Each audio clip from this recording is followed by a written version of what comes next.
Our channel where we discuss the latest in tech gadgets and innovations.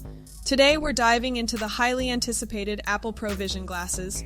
With a hefty price tag of $3,499, we'll explore why these glasses may not live up to the hype. Let's get started. Host, let's address the elephant in the room, the price. At $3,499, these glasses are undoubtedly a significant investment. When considering the various reasons we'll discuss, it becomes clear that this hefty price tag may not be justified. Apple has admitted that there aren't many apps available for the Pro Vision glasses yet. The hope is that by releasing them a year in advance, developers will have time to create compatible apps.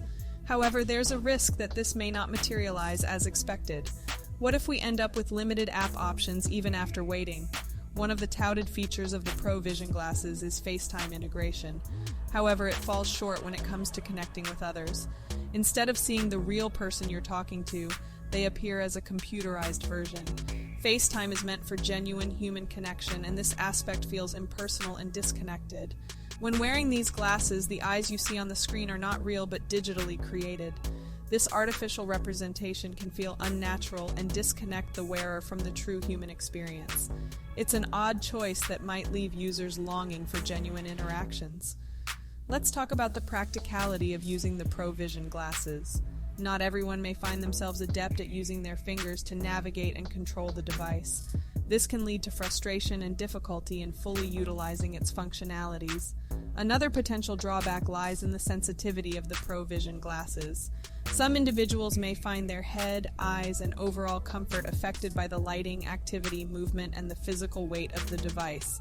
These sensitivities can hinder the overall experience and make it less appealing. Host, in conclusion, the Apple Pro Vision glasses may not be worth the investment at this point in time.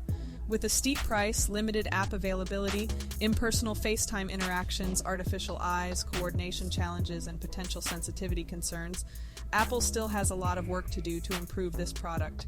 Remember, technology evolves rapidly, and future iterations may address these concerns.